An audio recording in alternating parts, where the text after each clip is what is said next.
What if I told you that while diplomats are shaking hands and smiling for cameras, there are still bombs hidden under the water beneath them, and nobody knows exactly where all of them are? That is not a movie plot. That is happening right now, in real time, in one of the most important waterways on Earth. Before we go any further, hit that like button, tap subscribe, and share this video with one person who has no idea how close the world just came to a full-blown energy crisis. You will want them to see this too. Now let's get into it. Picture a narrow strip of water, just 21 miles wide at its tightest point. On one side, Iran. On the other, Oman. Through this single channel passes roughly a fifth of all the oil the entire planet uses every single day. Tankers the size of skyscrapers, laid on their sides, squeeze through this gap constantly. It is the most valuable choke point in the global economy, and for months it was practically closed. Here's how we got here. In late February 2026, the United States and Israel launched a massive military campaign against Iran. It had a name, Operation Epic Fury. The target was not just Iran's military bases. It was the nuclear program, the missile stockpiles, and the leadership structure that had run the country for decades. In the opening days of that campaign, Iran's supreme leader was killed in the strikes. Think about that for a second. The single most powerful man in Iran, the man who had shaped the country's direction for over 30 years, was gone within days of the first bombs falling. Iran did not sit still. It fired missiles at Israeli cities. It struck American bases across the Gulf, hitting targets in the UAE, in Qatar, in Bahrain. The fighting spread into Lebanon, where Iran-backed Hezbollah launched rockets into Israel, and Israel struck back. What had started as an air campaign against Iran turned into a regional war involving multiple countries within a matter of days. Then Iran did something that shook the entire global economy. It closed the Strait of Hormuz, not partially, not symbolically. The Iranian Revolutionary Guard, known as the IRGC, declared the strait off-limits to any ship connected to the United States, Israel, or their allies. They backed up that threat with force. Ships were boarded, some were attacked. And underneath the water, Iran began laying sea mines, turning the world's most important oil route into a minefield. The impact was immediate and brutal. Traffic through the strait dropped by more than 90% almost overnight. Tens of thousands of sailors and thousands of ships were left stranded in the Gulf, unable to move in either direction. Countries across Asia that depend heavily on Gulf oil started facing fuel shortages. Prices spiked. This was not some distant conflict that only mattered to two countries. This was a wound in the global economy, and everyone felt it. The United States responded by blockading Iranian ports right back.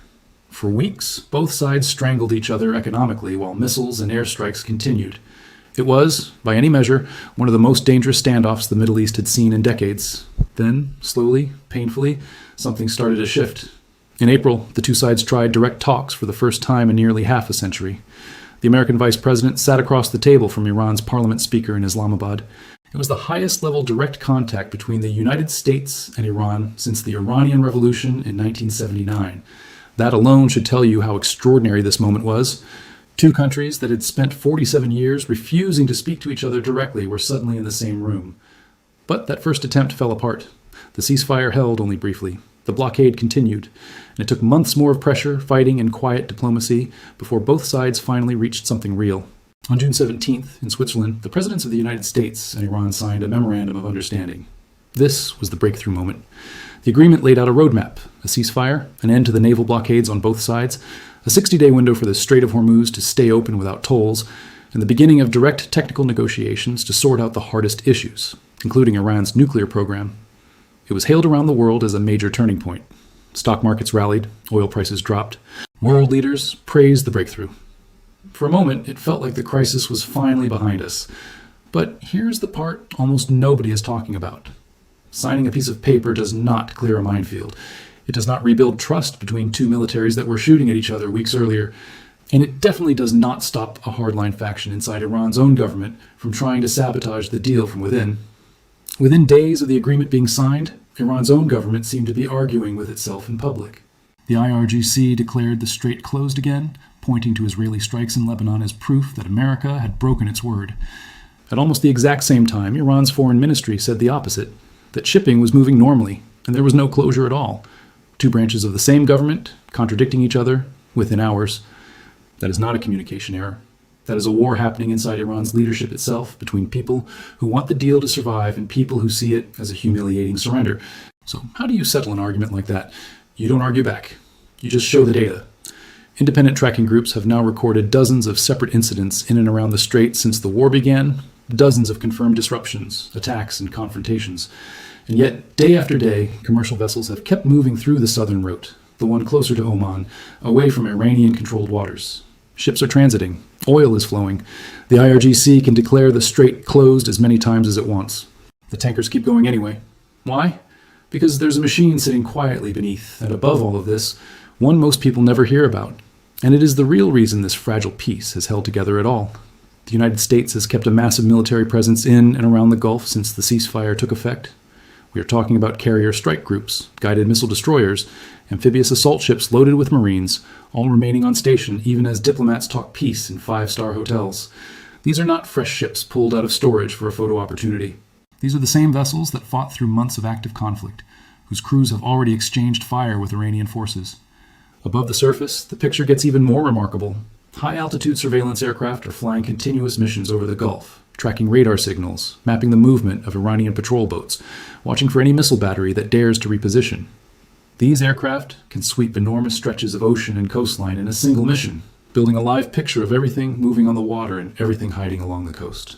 Below the surface, it gets more dangerous. Iran's mines are still out there. Nobody has a complete map of where every single one sits on the ocean floor. Naval mine-clearing operations have become one of the single most important missions in the entire theater, arguably more important right now than any warplane in the sky. Specialized ships are dragging sonar equipment through the channel. Underwater drones are scanning the seabed with sonar technology built specifically to detect explosives buried in sediment.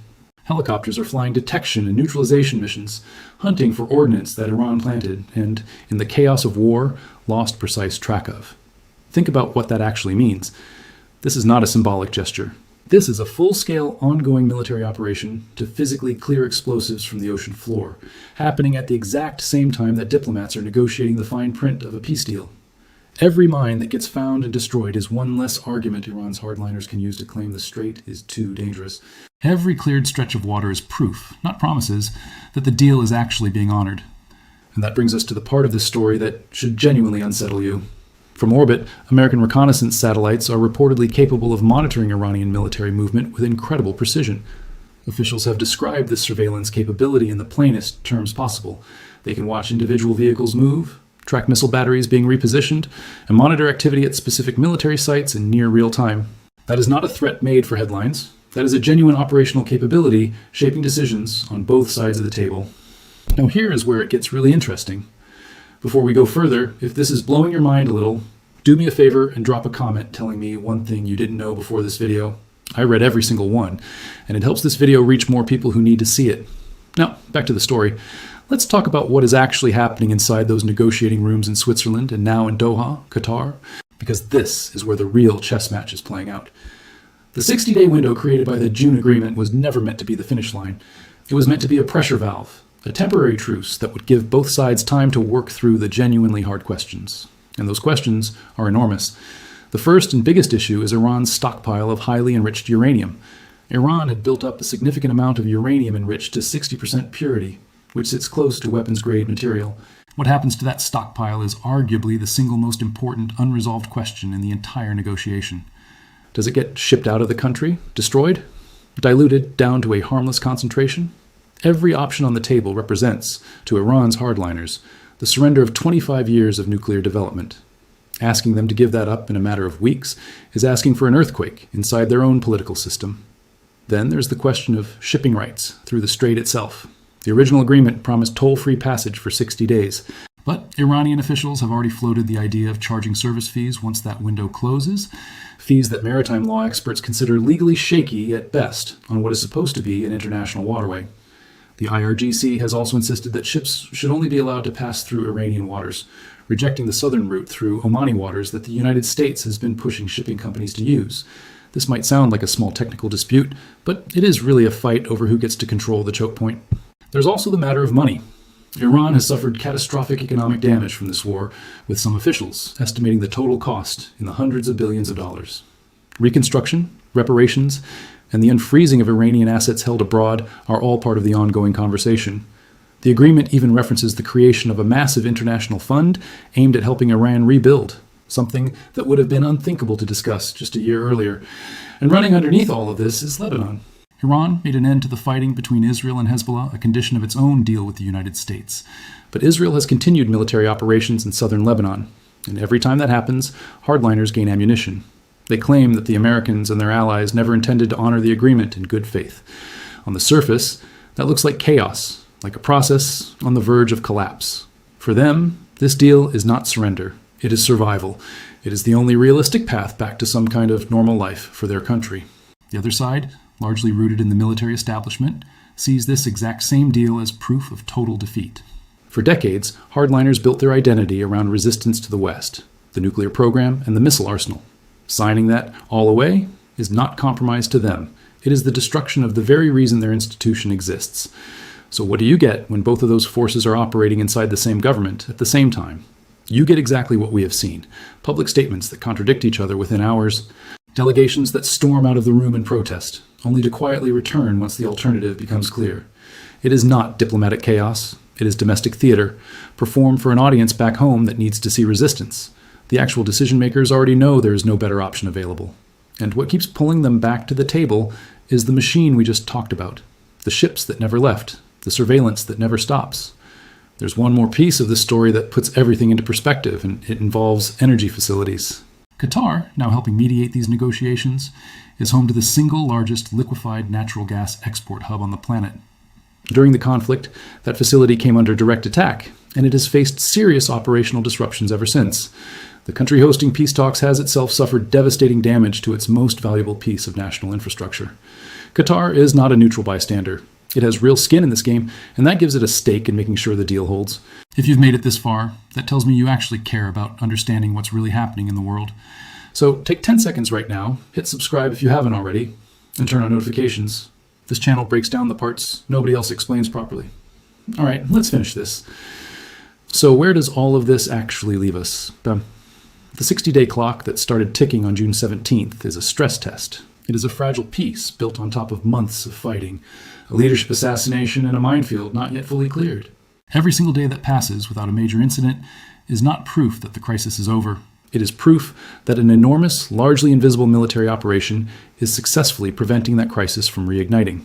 Technical talks are now happening in Doha, with Qatar and Pakistan working as go-betweens for the process. Working groups have been formed. Deputy ministers are meeting. Progress is happening, but it is slow and careful. It is constantly at risk of being derailed by a single incident at sea or a single strike in Lebanon. What almost nobody watching the news headlines fully appreciates is this. The diplomacy is happening because of the military operation. Take away the ships, the surveillance, the mine-clearing missions, and the negotiating table collapses within days. The mines are still down there on the ocean floor tonight, waiting to be found. The ships are still moving. The surveillance aircraft are still sweeping the skies above the Gulf. Diplomats are trying to build something that lasts. Whether they succeed will not be decided by a signature. It will be decided by what happens over the next 60 days. It depends on nuclear disposal terms, on whether Lebanon stays quiet, and whether one more mine gets discovered safely. This is what real diplomacy looks like when the stakes are this high. Not clean, not simple, not finished. Just carefully, dangerously held together, one day at a time, by forces most people will never see on the news. If this video helped you understand something you didn't before, that is exactly why I made it. Share it with someone who still thinks this story is already over, because it is very far from over. Subscribe for the next update, because the next 60 days are going to matter more than almost anything else in the world.